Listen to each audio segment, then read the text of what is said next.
नमस्कार दोस्तों, मैं मुकेश सिंह परिहार आपका हार्दिक स्वागत करता हूं स्टडी विथ एमआर क्लासेस पर। जैसा कि आपको पता है कि एमपी पुलिस की पीवाईक्यू सीरीज स्टार्ट की गई थी और उसी पीवाईक्यू सीरीज को लेकर हम आगे बढ़ते हैं दोस्तों, और हम पहला क्वेश्चन डिस्कस करते हैं। दोस्तों पहला क्वेश्चन क्या है देखते हैं। पहला क्वेश्चन बोला जा रहा है कि भारतीय स्वतंत्रता के तुरंत बाद अलीराजपुर राज्य का हिस्सा बन गया था। तो आपसे ये पूछा जा रहा है कि भारतीय स्वतंत्रता के तुरंत बाद जो अलीराजपुर था वो किस राज्य का हिस्सा बन गया था? मध्य प्रदेश का, मध्य भारत का, विंध्य भारत का, भोपाल का, इनमें से कोई नहीं। तो इसका जो राइट आंसर होगा वो मध्य भारत होगा। ठीक है, भारतीय स्वतंत्रता के तुरंत बाद दोस्तों अलीराजपुर मध्य भारत, मध्य प्रदेश का, मध्य प्रदेश राज्य का हिस्सा बना दिया गया था। अलीराजपुर जिला पश्चिमी मध्य प्रदेश में स्थित है। अगर आपसे पूछा जाए कि अलीराजपुर कहाँ पर है, तो दोस्तों अलीराजपुर जो जिला है वो मध्य प्रदेश के पश्चिम में स्थित है। कहाँ पर स्थित है दोस्तों? पश्चिम में। ठीक है, तो ये पश्चिमी जिला पड़ता है जो कि स्वतंत्रता के बाद तुरंत इसे मध्य भारत में मिला दिया गया था। इसकी इस जिले की जो सीमाएं हैं वो गुजरात, इस जिले की जो सीमाएं हैं दोस्तों वो गुजरात और महाराष्ट्र, ये पूछा जाता है कई बार। जिले की जो सीमाएं हैं गुजरात महाराष्ट्र राज्य की सीमाओं को स्पर्श करती हैं। और इस जनपद में मुख्य रूप से भील, बिलाला, बरेला और मानकर, धड़क और कोटवाल जनजाति क्या करते हैं, लोगों की बहुलता। अलीराजपुर क्षेत्र पर 15वीं शताब्दी में आदिवासी राजाओं ने क्या किया था? शासन किया था। तो अगर हमें यहाँ की जनजाति की बात करें, अलीराजपुर की अगर हम जनजाति की बात करें तो दोस्तों, तो भील पड़ती है जनजाति, और भिलाला जो आदिवासी जनजाति हैं। ठीक है, और बरेला, मानकर और धड़क और कोटवाल, ये कुछ जनजातियां हैं आदिवासी जो कि अलीराजपुर के क्षेत्र के अंतर्गत आती हैं। और अगर मैं बात करूं आपसे कि अलीराजपुर के 15वीं शताब्दी में,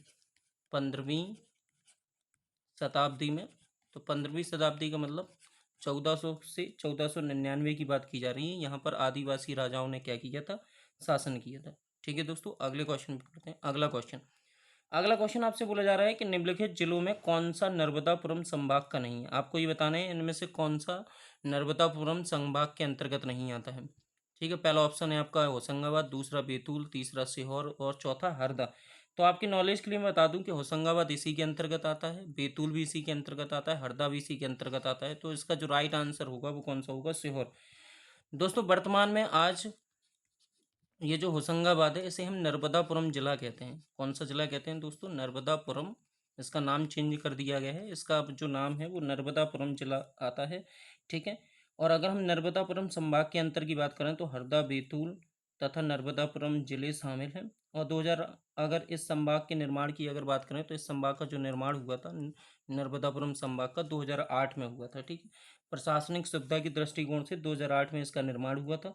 इससे पूर्व में भोपाल के संभाग का ये हिस्सा था। और वर्तमान में आपको पता होना चाहिए कि 10 संभाग हैं और 55 कुल राज्य हैं। ठीक है, 55 क्या है? राज्य। अगले क्वेश्चन पे बढ़ते हैं दोस्तों। अगला क्वेश्चन आपसे बोला जा रहा है कि निम्नलिखित में से किसी मध्य प्रदेश की ऊर्जा राजधानी के रूप में जाना जाता है? दोस्तों मध्य प्रदेश की ऊर्जा राजधानी के रूप में जो जाना जाता है उसे हम सिंगरौली को कहते हैं। सिंगरौली मध्य प्रदेश की ऊर्जा राजधानी के रूप में उसे जाना जाता है, क्योंकि जो सिंगरौली है वो रीवा संभाग के अंतर्गत आता है दोस्तों। सिंगरौली जो है वो रीवा संभाग के अंतर्गत आता है। और रीवा एक क्या है? जिला है दोस्तों। इसके हम क्षेत्रफल की बात करें तो क्षेत्रफल 5675 किलोमीटर इसका क्षेत्रफल है। वो सिंगरौली से 130 मीटर की मोटी कोयले की परत है। सिंगरौली में क्या है? 130 मीटर मोटी मोटी कोयले की क्या पाई जाती है? परत पाई जाती है। ठीक है, कोयले की परत पाई जाती है, परत। और आपकी नॉलेज के लिए बता दूं कि अगर आपसे पूछा जाए कि मध्य प्रदेश में सबसे ज़्यादा कोयला कहाँ पर होता है, तो मध्य प्रदेश में सबसे ज़्यादा कोयला सिंगरौली पर होता है। यहाँ पर एनटीपीसी ताप विद्युत केंद्र भी है। एनटीपीसी का क्या है? एनटीपीसी का ताप विद्युत केंद्र भी कहाँ है? मध्य प्रदेश में। तो आपसे बोला जाएगा सिंगरौली में। ठीक है दोस्तों, अगले क्वेश्चन पे बढ़ते हैं। अगला क्वेश्चन आपसे बोला जा रहा है कि मध्य प्रदेश के निम्नलिखित जिलों में से किसे मुंह द्वारा कहा जाता है? मध्य प्रदेश के निम्नलिखित जिलों में से किसे मुंह द्वारा कहा जाता है, ये आपसे पूछा गया है। ठीक है दोस्तों, पहला ऑप्शन सागर, दूसरा अनूपपुर, तीसरा आगर मालवा और तीसरा चौथा है कटनी। तो दोस्तों इसका जो राइट आंसर हो जाएगा वो हो जाएगा कटनी। मध्य प्रदेश के कटनी जिले को मुंह द्वारा कहा जाता है। कटनी का प्राचीन नाम मुंडवारा था। कटनी का जो प्राचीन नाम था, ठीक है, अगर हम बात करें तो कटनी का, अगर हम प्राचीन नाम की बात करें तो कटनी का जो प्राचीन नाम था वो क्या था, मुंडवार। ठीक है, मुंडवारा था या मुंडवारा था दोस्तों। ठीक है, कटनी के अगर हम प्राचीन नाम की बात करें तो इसका जो प्राचीन नाम था वो मटवारा था। कटनी नगर का जो नामकरण कटनी नदी के नाम पर हुआ है। अगर बात की जाए कि कटनी नाम का जो नामकरण हुआ वो किस बेस के आधार पर हुआ है, तो नदी के आधार पर। कटनी नदी पड़ती है, उसके आधार पर कटनी नगर का नाम रखा गया था। ठीक है दोस्तों, और 1998 में जबलपुर से पृथक करके इसे एक नया जिला बनाया गया था। तो कटनी इस समय जिला है और ये कब बना था, 1998 में। और किससे अलग होकर दोस्तों, तो जबलपुर से अलग होगा। किससे अलग होकर दोस्तों, जबलपुर से। तो पहला यहाँ से हमने क्या सीखा कि कटनी का जो पुराना नाम है, प्राचीन नाम है, वो मुंडवारा है। और मध्य प्रदेश कटनी के जिले को क्या कहा जाता है, मुंहद्वारा कहा जाता है। और कटनी के नामकरण जो हुआ है वो कटनी के नदी के आधार पर हुआ है। और इसे 1998 को जबलपुर से पृथक करके एक नया जिला बनाया गया था। अगले क्वेश्चन पे बढ़ते हैं दोस्तों। मध्य प्रदेश में कितने लोकसभा निर्वाचन क्षेत्र हैं? तो दोस्तों मध्य प्रदेश में लोकसभा की अगर बात की जाए तो 29 सीटें पाई जाती हैं इसमें। और राज्यसभा की अगर बात की जाए तो राज्यसभा की कम है। राज्यसभा की बस 11 ही सीटें यहाँ पर पाई जाती हैं। ठीक है दोस्तों, कितनी पाई जाती हैं, 11। और अगर हम विधानसभा की सीटों की बात करें तो 230 सीटें जो पाई जाती हैं वो निर्वाचित पाई जाती हैं यहाँ पर विधानसभा की।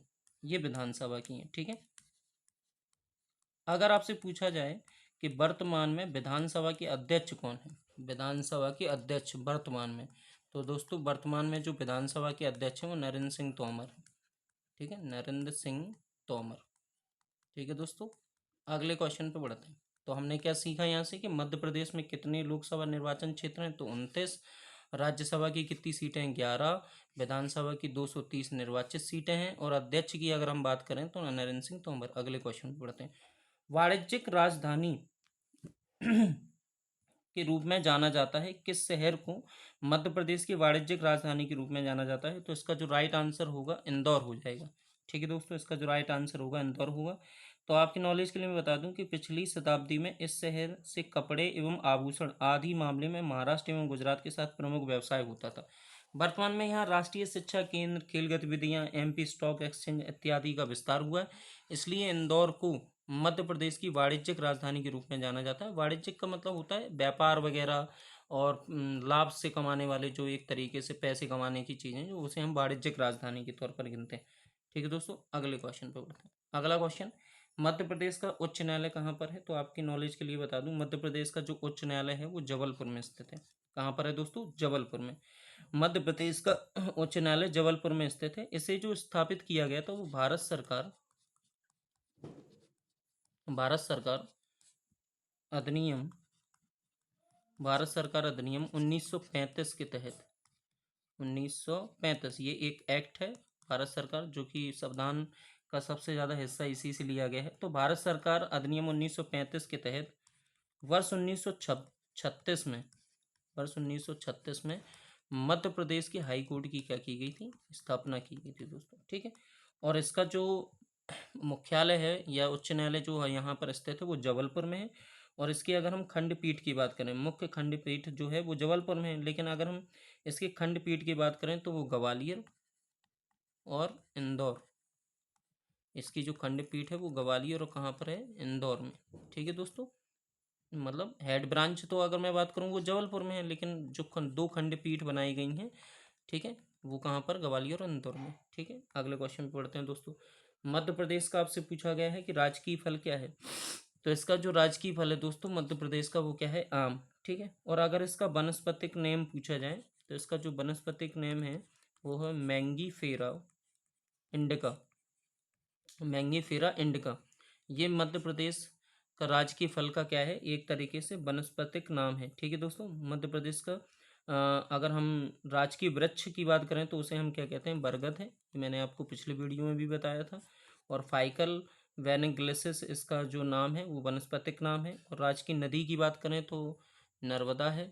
राजकीय अगर नदी की बात की जाए तो क्या है, नर्मदा है। और दोस्तों अगर हम राज्य की पक्षी की बात करें तो कौन सा है? दूधराज। राज्य की अगर पक्षी की बात की जाती है कौन सा है? दूधराज, राज्य की पक्षी। ठीक है दोस्तों, तो ये जानकारी जो मैं आपको बता रहा हूँ ये आपको कहीं ना कहीं याद रखनी है दोस्तों, ठीक है, और इनसे क्वेश्चन बहुत ज़्यादा पूछे जाते हैं। अगले क्वेश्चन पर बढ़ते हैं। अगला क्वेश्चन आपसे बोला जा रहा है कि क्षेत्रफल की दृष्टि से मध्य प्रदेश का राज्य कौन से नंबर पे आता है? ये कल हम डिस्कस कर चुके थे। अगर हम क्षेत्रफल की दृष्टि से बात करें तो क्षेत्रफल की दृष्टि से ये मध्य प्रदेश भारत का दूसरा सबसे बड़ा राज्य है, क्योंकि हमने कल ये डिस्कस कर चुके थे इससे पिछले वाली वीडियो में कि सबसे पहला जो आता है वो राजस्थान आता है। क्षेत्रफल की दृष्टि से सबसे बड़े राज्य की अगर बात की जाए भारत में तो राजस्थान, और फिर राजस्थान के बाद आता है दोस्तों मध्य प्रदेश। ठीक है दोस्तों, मध्य प्रदेश के बाद जो आता है दोस्तों वो आता है महाराष्ट्र। महाराष्ट्र, और महाराष्ट्र के बाद जो आता है, महाराष्ट्र के बाद जो आता है वो आता है यूपी, उत्तर प्रदेश। ठीक है दोस्तों, और ये कल हमने कुछ बातें यहाँ पर समझी थी। तो इसका जो राइट आंसर हो जाएगा वो कौन सा हो जाएगा? ए हो जाएगा। ठीक है, और क्षेत्रफल के आधार से अगर देखा जाए तो भारत का सबसे बड़ा जो राज्य है वो कहीं ना कहीं एक तरीके से राजस्थान है। ठीक है, और अगर जनसंख्या के हिसाब से देखा जाए तो भारत का जो सबसे बड़ा जनसंख्या वो यूपी है। सबसे कम जनसंख्या किसमें है? सिक्किम में। सबसे कम जनसंख्या किसमें है दोस्तों? सिक्किम में। ठीक है, यूपी में सबसे ज़्यादा जनसंख्या, सिक्किम में और सबसे कम जो है वो सिक्किम में। राजस्थान सबसे बड़ा क्षेत्रफल में और गोवा सबसे छोटा है क्षेत्रफल में। ठीक है, ध्यान रखना दोस्तों। अगले क्वेश्चन पे बढ़ते हैं। अगला क्वेश्चन, मध्य प्रदेश का राजकीय पुष्प।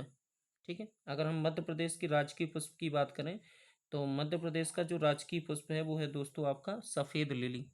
ठीक है, तो इसका जो राइट आंसर हो जाएगा वो कौन सा हो जाएगा? पहला। अगले क्वेश्चन पे पढ़ते हैं दोस्तों।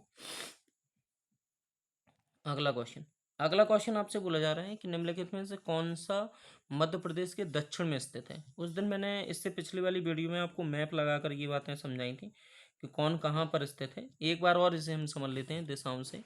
ठीक है, ये आपका है उत्तर, और ये आपका है दक्षिण, और ये आपका है पूर्व सॉरी दोस्तों, और ये है आपका पश्चिम। ठीक है, अब हम अगर उत्तर की बात करें तो मध्य प्रदेश के उत्तर की अगर बात करें तो उत्तर में क्या आता है? उत्तर में आता है यूपी, उत्तर प्रदेश। उत्तर में ऐसे ट्रिक बनाकर याद रखना है कि उत्तर में उत्तर प्रदेश आता है। ठीक है दोस्तों, और अगर हम गुजरात की बात करें तो ये पश्चिम में आता है। गुजरात जो है वो कहाँ पर आता है? पश्चिम में आता है। अगर हम दक्षिण की बात करें तो दक्षिण में क्या आता है? एक तरीके से महाराष्ट्र कह सकते हैं हम। ठीक है, महाराष्ट्र कहाँ पर आता है? दक्षिण में। और अगर हम पूरब की बात करें तो पूरब अगर हम बात करें तो पूरब में क्या आता है? तो पूरब में आ जाता है आपका मतलब दक्षिण पूरब में छत्तीसगढ़ आ जाता है। ठीक है, कौन सा? छत्तीसगढ़, और राजस्थान पश्चिम उत्तर में आ जाता है। अगर हम पश्चिम उत्तर की बात करें तो ये आ जाता है यहाँ से कौन सा? राजस्थान। तो आपसे क्वेश्चन में पूछा गया है निम्नलिखित में से कौन सा राज्य मध्य प्रदेश के दक्षिण दिशा में स्थित है? ठीक है, तो मध्य प्रदेश के दक्षिण में अगर हम बात करें तो महाराष्ट्र स्थित है। तो इसका जो राइट आंसर हो जाएगा वो कौन सा हो जाएगा? मध्य प्रदेश। अगले क्वेश्चन में पढ़ते हैं दोस्तों। ग्वालियर के पुराने नाम की अगर हम बात करें तो ग्वालियर का जो पुराना नाम है वो गोपगिरी है। मोस्ट इंपॉर्टेंट क्वेश्चन, कई एग्जाम में ये पूछा गया क्वेश्चन है कि ग्वालियर का पुराना नाम क्या है? तो गोपगिरी। ग्वालियर का पुराना नाम क्या है दोस्तों? गोपगिरी। इसे गोपाद्री भी कहा जाता है। ठीक है, ग्वालियर भारतीय राज्य मध्य प्रदेश का एक प्रमुख शहर है और ये एक ऐतिहासिक शहर है जो अपने मंदिर, प्राचीन महलों और स्मारकों के लिए क्या है? प्रसिद्ध है। अगर हम बात करें तो ग्वालियर में एक तरीके से रानी लक्ष्मीबाई स्मारक है। ठीक है, गोपाचल पर्वत है। ठीक है, रानी लक्ष्मीबाई, रानी लक्ष्मीबाई स्मारक वो कहाँ पर है? ग्वालियर में है। ठीक है, अगर हम बात करें गोपाचल पर्वत, ये पूछा गया है आपसे कई बार के, बताइए गोपाचल पर्वत कहाँ पर पड़ता है? कौन से शहर के अंतर्गत आता है? तो गोपाचल पर्वत भी ग्वालियर शहर के अंतर्गत आता है। किसके? एक मिनट दोस्तों, गोपाचल जो पर्वत है वो भी किसके अंतर्गत आता है? ग्वालियर शहर के अंतर्गत। और दोस्तों यहाँ पर आपने सुना होगा तानसेन का मकबरा, तानसेन स्मारक यहीं पड़ता है ग्वालियर में, तानसेन स्मारक। ठीक है दोस्तों, और जय विलास पैलेस ये भी ग्वालियर में ही पड़ता है दोस्तों, जय विलास पैलेस, ये यहाँ की एक तरीके से प्रमुख पर्यटन स्थल हम कह सकते हैं। तो ग्वालियर का पुराना नाम गोपगिरी है। ग्वालियर एक तरीके से प्राचीन महलों, मंदिरों, स्मारकों के लिए प्रसिद्ध है। क्या क्या है? तो रानी लक्ष्मीबाई स्मारक, गोपाचल पर्वत, तानसेन का मकबरा और जयविलास पैलेस, ये तीनों चीज़ें आपसे पेपर में कई बार पूछी गई। दोस्तों आपकी नॉलेज के लिए बता दूं तो ग्वालियर 1948 से लेकर 1956 तक, 1948 से लेकर 1956 तक मध्य भारत की क्या रहा है? राजधानी रहा है। इसे हम मध्य भारत की क्या कहते हैं? तो मध्य भारत की इसे राजधानी कहा जाता था, ग्वालियर को। ठीक है दोस्तों, अगले क्वेश्चन पे बढ़ते हैं। अगला क्वेश्चन, मध्य प्रदेश में कुल कितने नगर निगम हैं?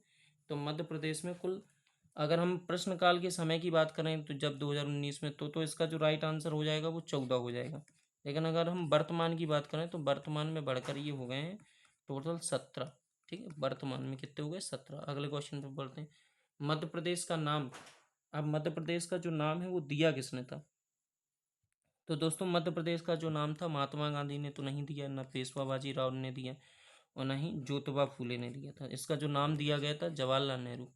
बहुत ही अच्छा और लेवल का क्वेश्चन है कि बताइए मध्य प्रदेश का जो नाम था वो किसने दिया था? तो मध्य प्रदेश का जो नाम था वो जवाहरलाल नेहरू द्वारा दिया गया था। मध्य प्रदेश देश के मध्य में स्थित था, इसलिए इसे हृदय प्रदेश भी कहा जाता है और मध्य भारत को ब्रिटिश काल के सेंट्रल प्रोविंस के नाम से जाना जाता था। तो इसका जो नाम दिया गया था वो जवाहरलाल नेहरू द्वारा दिया गया था। अगले क्वेश्चन में पढ़ते हैं, मध्य प्रदेश का राजकीय प्रतीक क्या है? तो मध्य प्रदेश का जो राजकीय प्रतीक है एक व्रत, व्रत में बरगद का पेड़। तो इसका जो राइट आंसर हो जाएगा वो सी हो जाएगा। दोस्तों मध्य प्रदेश के राजकीय प्रतीक या चिन्ह जो है वो सबसे बाहर 24 स्तूप अंकित है। ठीक है, इसके बाद एक व्रत है। तो सबसे पहले तो 24 जो स्तूप हैं वो अंकित हैं, इसके 24 स्तूप अंकित हैं। और इसके बाद एक व्रत है जिसके अंदर मध्य प्रदेश के शासन में सत्यमेव जयते लिखा है। क्या लिखा है? सत्यमेव जयते। ठीक है, व्रत के अंदर सत्यमेव जयते के साथ उत्कीर्ण है। साथ ही राज्य की प्रमुख फसलें, गेहूं, धान की बालियां भी अंकित हैं।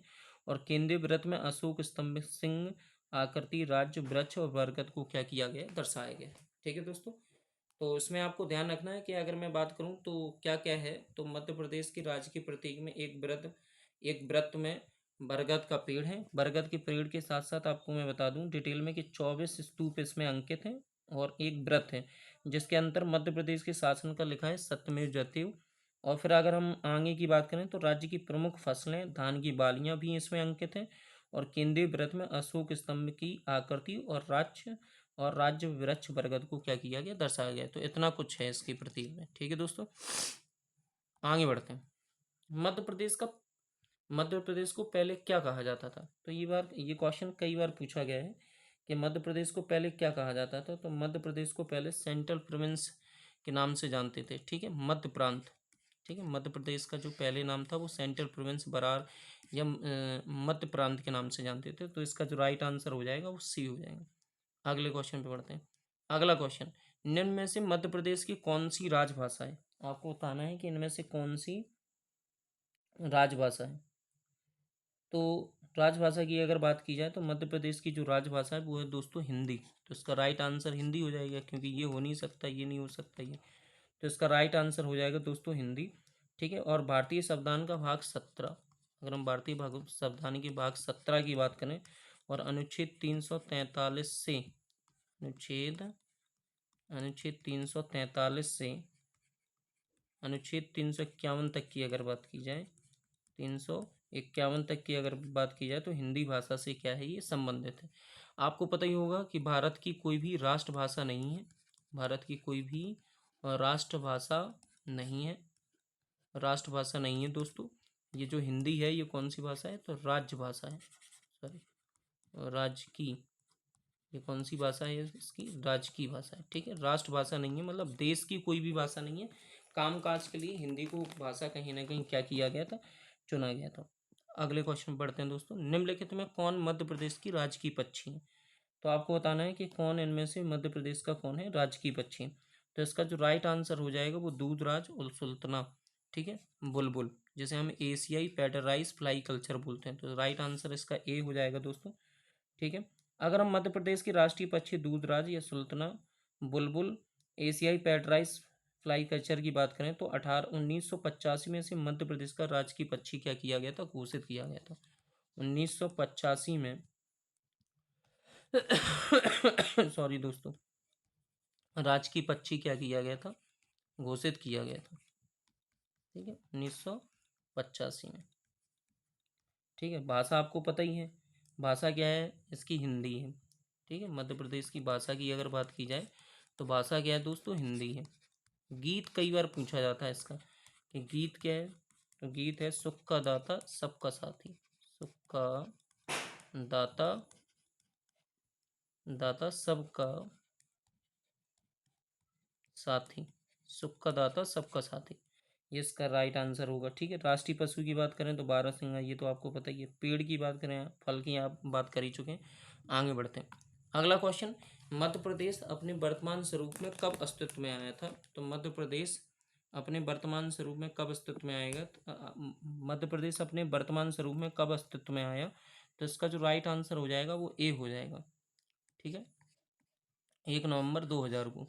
देखो हुआ क्या था कि 1 नवंबर 2000 में छत्तीसगढ़ के गठन के बाद मध्य प्रदेश अपने वर्तमान स्वरूप में आया था, क्योंकि छत्तीसगढ़ को मध्य प्रदेश से अलग करके 1 नवंबर 2000 को क्या बना दिया गया था, राज्य बना दिया गया था। उसके बाद मध्य प्रदेश अपने अस्तित्व में आया था।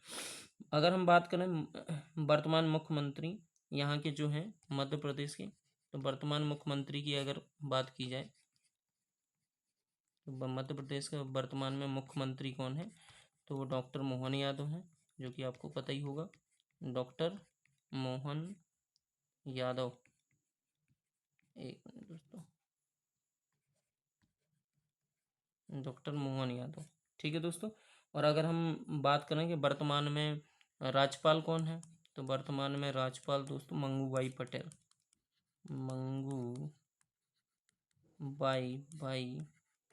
पटेल।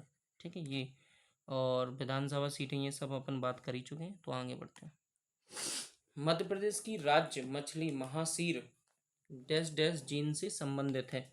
आपको बताना है कि मध्य प्रदेश की जो राज्य मछली है महासीर, मध्य प्रदेश की जो राज्य मछली है जिसे हम क्या कहते हैं, महासीर कहते हैं, महासीर किस उससे जीन से संबंधित है, तो दोस्तों ये टोर से, टोर जीन से संबंधित है। तो इसका जो राइट आंसर हो जाएगा वो क्या हो जाएगा, टोर हो जाएगा। टाइगर ऑफ रिवर कहलाने वाली महासीर विलुप्त होने के कगार पर पहुंच गई है दोस्तों। इसे क्या कहा जाता है, टाइगर, इसे टाइगर ऑफ रिवर कहा जाता है। इसे टाइगर ऑफ क्या कहा जाता है दोस्तों, रिवर कहा जाता है। एक मिनट, इसे क्या जा अन्य नाम क्या दिया जाता है, इसे टाइगर ऑफ रिवर के नाम से भी इसे क्या किया जाता है, जाना जाता है। ठीक है, महासीर को दोस्तों। अगर हम बात करें तो नर्मदा नदी में कुल मछलियों की 25% तक ये पाई जाती हैं। नर्मदा नदी में जितनी भी मछलियाँ पाई जाती हैं उनमें से 25% कौन सी, महासीर मछली पाई जाती है। लेकिन अगर बात अब की जाए तो वर्तमान में अब इसका जो प्रतिशत है वो केवल और केवल गिर कर कितना रह गया, 4% रह गया। ठीक है दोस्तों, तो मध्य प्रदेश की जो राज्य मछली है जिसे हम महासीर कहते हैं, उसका जो अन्य नाम है वो टाइगर ऑफ रिवर कहा जाता है। इसे क्या कहा जाता है, टाइगर ऑफ रिवर। अगले क्वेश्चन पर बात करते हैं दोस्तों, मध्य प्रदेश राज्य पुनर्गठन हुआ था, मध्य प्रदेश का राज्य पुनर्गठन हुआ था, आपको पता होना चाहिए। इसका जो राइट आंसर होगा 1 नवंबर 1956 में। ठीक है, इसे जो पुनर्गठन करके बनाया गया था 1 नवंबर 1956 में, और राज्य पुनर्गठन अधिनियम 1956 के द्वारा इसे क्या किया गया था, गठित किया गया था 1956 के द्वारा। ठीक है, राज्य पुनर्गठन अधिनियम 1956 के द्वारा। अगर हम मध्य प्रदेश के प्रथम मुख्यमंत्री की बात करें तो मध्य प्रदेश के प्रथम मुख्यमंत्री की अगर बात की जाए तो प्रथम मुख्यमंत्री जो हैं वो पंडित रविशंकर शुक्ल थे, पंडित रविशंकर शुक्ल, पंडित रविशंकर शुक्ल। ठीक है, अच्छा कई बार ये भी पूछा गया कि इनके पहले राज्यपाल, जब ये गठन किया गया था तब इनके पहले राज्यपाल कौन थे, तो पट्टभी सीतारमैया। ठीक है, ये मध्य प्रदेश के पहले कौन हुआ करते हैं, राज्यपाल थे। सॉरी दोस्तों, अगले क्वेश्चन पढ़ते हैं, इनमें से कौन सा कथन आपको बताना है कि सही नहीं है। रीवा विंध्य प्रदेश की राजधानी थी, बिल्कुल सत्य। ग्वालियर मध्य भारत की राजधानी थी, ये भी बात बिल्कुल सत्य है। और जबलपुर महाकौशल की राजधानी थी, ये भी बात बिल्कुल सही है। तो भोपाल चोल राज्य की राजधानी थी, नहीं थी। इसका जो राइट आंसर हो जाएगा वो डी हो जाएगा। ठीक है दोस्तों, इसका जो राइट आंसर हो जाएगा वो कौन सा हो जाएगा? डी। अगले क्वेश्चन पे पढ़ते हैं। अगला क्वेश्चन, मध्य प्रदेश में कौन सा खेल राज्य खेल घोषित किया गया है? तो मध्य प्रदेश में कौन सा खेल राज्य खेल घोषित किया? बात है 10 अप्रैल 2013 की। 10 अप्रैल 2013 की मध्य प्रदेश का जो राजकीय खेल एक तरीके से घोषित किया गया था, वो क्या किया गया था? मलखम। ठीक है। तो अगर हम बात करें तो मलखम भारत के प्राचीन खेलों में से एक और कम से कम समय में शरीर के हर एक अंग की कसरत और सुनिश्चित ये क्या करता है? निश्चित करता है। तो मलखम जो है भारत के प्राचीन खेलों में से एक है और इसे 10 अप्रैल 2013 को मध्य प्रदेश का क्या किया गया था? राजकीय खेल घोषित किया गया था। ठीक है दोस्तों, अगले क्वेश्चन पे बढ़ते हैं। मध्य प्रदेश में जिलों की संख्या कितनी है? तो मध्य प्रदेश में अभी हम जानेंगे वर्तमान में। तो वर्तमान में अगर हम जिलों की बात करें तो 55 जिले हैं। तो इसका राइट आंसर तो वैसे 55 होना चाहिए और 10 संभाग हैं। ठीक है, 10 क्या हैं दोस्तों? संभाग। 52वां जिला निवाड़ी है, जिस पर हम पिछले वीडियो में बात कर चुके हैं। अगले क्वेश्चन पे बढ़ते हैं। ये क्वेश्चन कई बार पूछा गया दोस्तों कि 1/11/2000 को मध्य प्रदेश के विभाजन के समय मुख्यमंत्री कौन था? मतलब जब 1/11/2000 को छत्तीसगढ़ इससे अलग हुआ था और मध्य प्रदेश अपने अस्तित्व में आया था, बतौर तौर में मतलब अस्तित्व में आया था, तो उस समय आपको बताना है कि इनके मुख्यमंत्री कौन थे। तो राइट आंसर पहले ही दे रखा है, दिग्विजय सिंह। ठीक है, जो कि एक तरीके से कांग्रेस पार्टी से थे ये। ठीक है, कांग्रेस पार्टी की सरकार थी उस समय, जो कि उनके जो मुख्यमंत्री थे वो कौन थे? दिग्विजय। अगले क्वेश्चन पे बढ़ते हैं। अगला क्वेश्चन, निम्न में से कौन क्रमशः मध्य प्रदेश के राष्ट्रीय पशु पक्षी व पेड़ हैं? तो आपको ये बताना है कौन क्रम से। अगर देखा तो शेर, दूधराज तो चलो ठीक है, लेकिन शेर का यहाँ कोई कॉम्बिनेशन नहीं बनना। चीता नहीं है, दूध नीम भी नहीं है, तो ये भी गलत हो जाएगा। चीतल बीतल ये सब कुछ भी नहीं है। इसका जो राइट आंसर होगा वो ए होगा, बारहसिंगा, दूधराज और वट। ठीक है, बारहसिंगा, दूधराज और वट। अगले क्वेश्चन पे बढ़ते हैं दोस्तों। अगला क्वेश्चन, एक सरकारी बैंक नोट मुद्रणालय मध्य प्रदेश के किस स्थान पर स्थित है? आपको पूछा जा रहा है कि एक सरकारी बैंक नोट मुद्रणालय मध्य प्रदेश के किस स्थान पर स्थित है? तो मुद्रणालय की अगर हम बात करें तो मध्य प्रदेश के किस उसमें स्थित है? तो इस सरकारी बैंक नोट मुद्रालय मध्य प्रदेश के देवास जिले में स्थित है। कहाँ पर स्थित है ये दोस्तों? देवास में। तो इसका जो राइट आंसर हो जाएगा देवास। इसकी जो स्थापना हुई थी, एक सरकारी बैंक नोट मुद्रालय की, इसकी स्थापना हुई थी दोस्तों 1974 में। ठीक है, इसकी जो स्थापना की गई थी वो कब की गई थी? 1974 में। यहाँ पर होता क्या है दोस्तों? यहाँ पर 10, 20, 50, 100, 500, अब 2000 के तो है ही नहीं, अन्यथा 2000 के नोट क्या किए जाते थे? छापे जाते थे। वर्ष 1967 में होशंगाबाद में सिक्योरिटी पेपर मिल की क्या की गई? स्थापना की गई थी। 1967 में नर्मदापुरम, जिसे अब हम कहते हैं नर्मदापुरम में पेपर मिल की, सिक्योरिटी पेपर मिल की क्या की गई? स्थापना की गई थी। ठीक है दोस्तों, अगले क्वेश्चन पे बढ़ते हैं। अगला क्वेश्चन, मध्य प्रदेश का राजकीय पशु। आपसे पूछा जा रहा है कि मध्य प्रदेश का राजकीय पशु क्या है दोस्तों? तो इसका जो राइट आंसर हो जाएगा, अभी थोड़ी देर पहले अपन पढ़ के आए, बारहसिंगा। ठीक है, इसका जो राइट आंसर होगा वो कौन सा होगा? बारहसिंगा। अगले क्वेश्चन पे पढ़ते हैं। मध्य प्रदेश की स्थापना की तिथि क्या थी? 1 नवंबर। कई बार अपन बात कर चुके हैं। 1 नवंबर 1956 को इसकी जो स्थापना थी हुई थी। ठीक है, और 1 नवंबर 2000 को इससे छत्तीसगढ़ अलग हुआ था। अगले क्वेश्चन में, पुरानी विधानसभा और किस नाम से विख्यात है? भोपाल में स्थित जो पुरानी विधानसभा है वो किस नाम से स्थित है या किस नाम से विख्यात है? तो एडवर्ड हॉल राइट आंसर तो नहीं होगा ये वाला, और इंदिरा हॉल तो बिल्कुल नहीं होगा, गांधी हॉल भी। इसका जो राइट आंसर है मिंटो हॉल है। ठीक है दोस्तों, इसका जो राइट आंसर होगा मिंटो हॉल होगा। भोपाल में स्थित जो पुरानी विधानसभा को मिंटो हॉल के नाम से इसे जाना जाता है। और ऐतिहासिक इमारत का निर्माण 12 नवंबर, इसका जो निर्माण किया गया था वो 12 नवंबर 1909 में किसने कराया था? ये भी पूछ लिया जाता है। सुल्तान नवाब सुल्तान, एक मिनट दोस्तों, नवाब सुल्तान, नवाब सुल्तान जहां जहाँ बेगम ने इस राज्य में आने वाले वायसराय लॉर्ड मिंटो के इस भवन की आधारशिला क्या करवाई थी, रखवाई थी। इसके जो मुख्य वास्तुकार हैं, ये किसने बनाया? तो इनके जो मुख्य वास्तुकार हैं वो हैं AC रोवन। क्या नाम है उनका? Rowan AC Rowan. ठीक है दोस्तों। तो अगर आपसे पूछा जाए कि पुरानी विधानसभा और किस नाम से विख्यात है, भोपाल में स्थित जो पुरानी विधानसभा है उसको मिंटो हॉल के नाम से जाना जाता है। इसकी जो स्थापना की गई थी वो 12 नवंबर 1909 में नवाब सुल्तान जहां बेगम ने करवाई थी। और किसके विशेष अतिथियों के लिए, तो उस समय वायसराय लॉर्ड मिंटो की विशेष अतिथि के तौर पर इसकी आधारशिला रखवाई गई थी। और इसका जो मुख्य वास्तुकार है वो AC रोमन थे। ठीक है, धन्यवाद दोस्तों। अगर आपको मेरी वीडियो पसंद आती है तो प्लीज़ लाइक एंड सब्सक्राइब कीजिए और दोस्तों शेयर ज़रूर कीजिए जिससे दूसरी वीडियो आ सके। धन्यवाद दोस्तों। और दोस्तों अब वीडियो में गैप नहीं होगा, डेली ये वीडियो आएगी, तो आप कंटिन्यू बने रहिए।